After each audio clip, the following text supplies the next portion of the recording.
messages and points of Patrick and his team that you thought needed to be heard by evangelicals in North America? I had always believed, this doesn't make me right, that, and I've interviewed far more than 1,000 first-generation converts out of secularity, and so my own data led me to the conclusion that most people who become Christians do not decide to believe.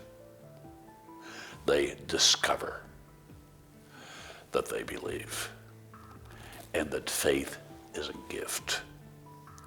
In Ephesians 2:8 and 9, I think all of the exegetes tell us that golden text affirms that both grace and faith are the gift of God.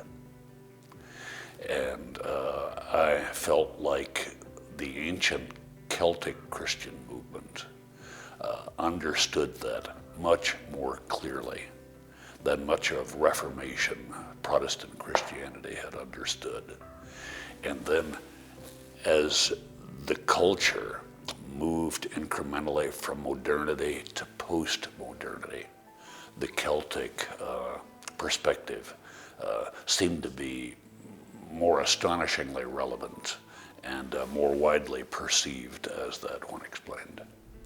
So if I can take from your book, what it was saying was the Roman model demanded an assent to a certain body of knowledge, and then you joined, Yes. versus the Celtic model where you became part of a community.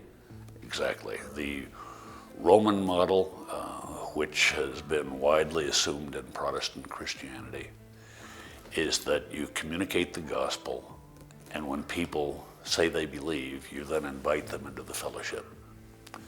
But the Celtic model say no. You look for people who are receptive, and there's some public communication of the gospel, of course, and some people surface as interested. You welcome them into the fellowship. They belong before they believe.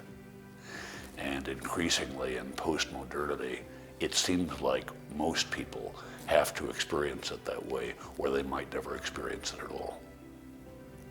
And the earlier way in some circles that this was framed is, for most people, the Christian faith is even more caught than taught.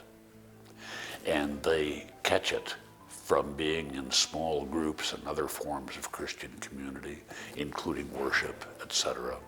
The evil one does not stack secular society on the side of many people finding justifying grace apart from the community of faith.